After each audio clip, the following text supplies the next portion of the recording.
नमस्ते, शुभ संध्या। इस समय मैं यहाँ पर क्लास 6 की एक इसका एक पाठ है, एक आदर्श पाठ पृथिव्याम त्रिणरत्नानि, जिसमें बहुत सारे श्लोकों का संग्रह है। तो एक-एक करके श्लोकों की व्याख्या बताऊँगा। सबसे पहले जो पहला श्लोक है कि पृथिव्याम त्रिणरत्नानि जलमन्नं सुभाषितम् मूढ़ैः पाषाण खंडेषु रत्न संज्ञा विधीयते। अर्थात इस श्लोक में हमारी धरती पर जितना कुछ भी है उसमें से सिर्फ 3 को सबसे ज्यादा आवश्यक बताया गया है कि पृथिव्याम यानी पृथ्वी पर, त्रीणि माने 3, रत्नानि माने रत्न, जल, अनाज और सुभाषितम यानी इस धरती पर सिर्फ 3 ही कीमती रत्न हैं। पहला है जल, दूसरा है अनाज और तीसरा है सुभाषितम यानी अच्छी बातें।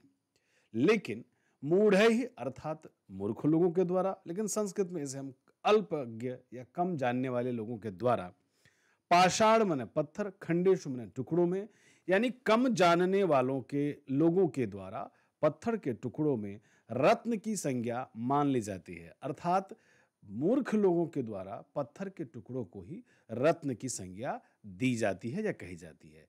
तो यह है हमारा पहला श्लोक। दूसरा, अयम निजः परो वेत्ति गणना लघु चेतसाम। अयम निजः परो वेत्ति गणना लघु चेतसाम उदार चरिता नाम तु वसुधैव कुटुंबकम।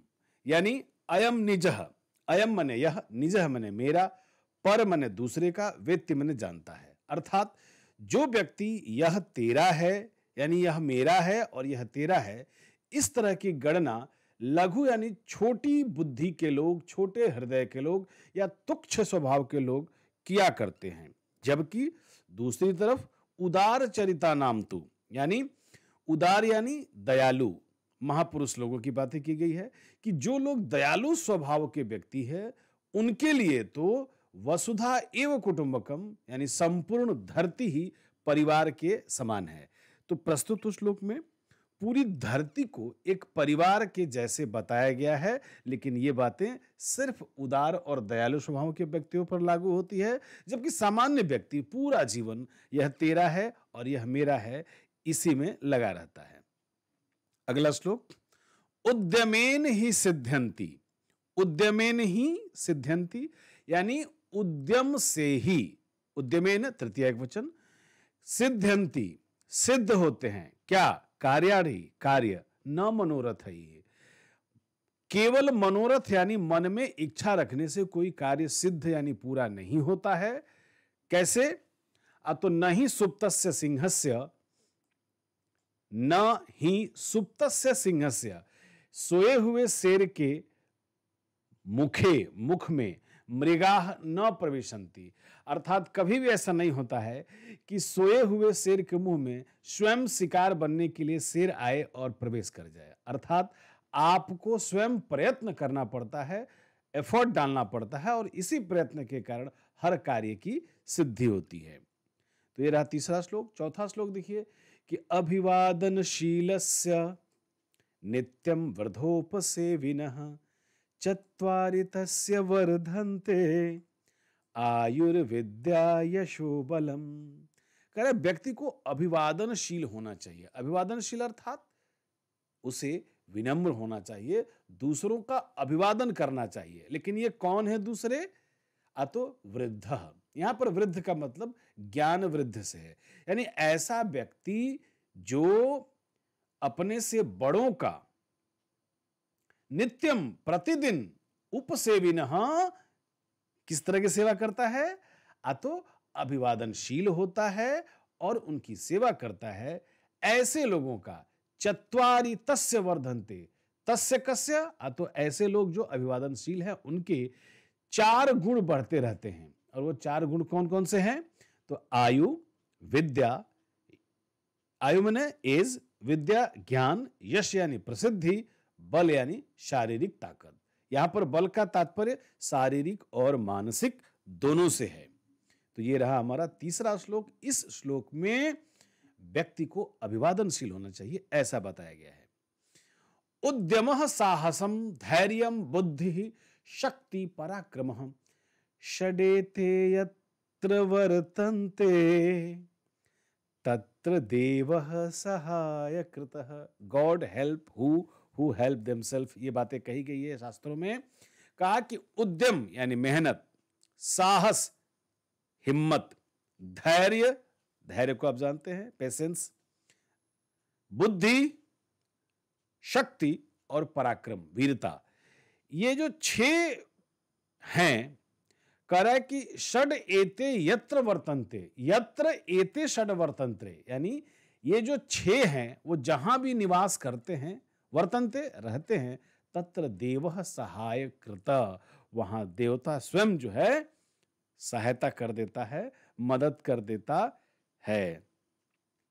सबसे बेहतरीन श्लोक यह है कि देखिए जीवन में क्या होता है, सुख की प्राप्ति कैसे होती है और किस माध्यम में होती है, ये इस श्लोक में बताया गया है। विद्या ददाति विनयम, विनयाद्याति पात्रता, अर्थात विद्या जो है विनय प्रदान करता है। विद्या विनयम ददाति, विद्या किम ददाति, विनयम, विनय क्या है, विशेष रूप से नय यानी झुकना, अर्थात विद्या हमें विनम्र बनाती है। विनयाद्याति पात्रताम, संधि हो जाएगी, विनयात याति पात्रताम, अर्थात विनय से पात्रताम यानी योग्यता की प्राप्ति होती है। पात्रत्वा धनम आपनोति, संधि कर देंगे, पात्रत्वात यानी जब एक बार पात्रता आ जाए तब क्या होता है, धनम, धन की, आपनोति प्राप्त होनी शुरू हो जाती है। यानी एक बार अगर आपके योग्य हो गए तो आपको धन की प्राप्ति स्वयं होने लगती है। धनात धर्म, ध्यान रखना, जब एक बार धन आ जाए तो आपको धर्म पूर्वक पालन करना है। धन से धर्म की प्राप्ति होती है, ततः सुखम, और उसके बाद सुख की। धर्म क्या है, ये हिंदू मुस्लिम बातें नहीं, धार्यते इति धर्म, यानी जो मनुष्य को धारण करता है वो है धर्म। तो ये श्लोक फिर से देखेंगे कि विद्या ददाति विनयम, विनयाद्याति पात्रताम, पात्रत्वात् धनम आपनोति, धनात् धर्मम ततः सुखम। विद्या से विनय की प्राप्ति होती है, विनय से पात्रता यानी योग्यता की प्राप्ति होती है, और योग्यता से धन की प्राप्ति होती है, धन से धर्म, और तब सुख की प्राप्ति होती है। तो अंतिम श्लोक ये बहुत ही बढ़िया श्लोक है। ये वो श्लोक है जिस प्रसंग में जब भगवान राम ने लंका पे विजय प्राप्त कर लिया था तो लक्ष्मण के मन में थोड़ी सी लालच आई। लक्ष्मण ने कहा कि हे भैया, इस लंका पे हम कुछ दिन तक राज करें, क्यों ना यहीं रह जाए, क्योंकि सोने की लंका है। तब राम ने कहा कि हे लक्ष्मण, पहली लाइन से लेंगे कि लक्ष्मण,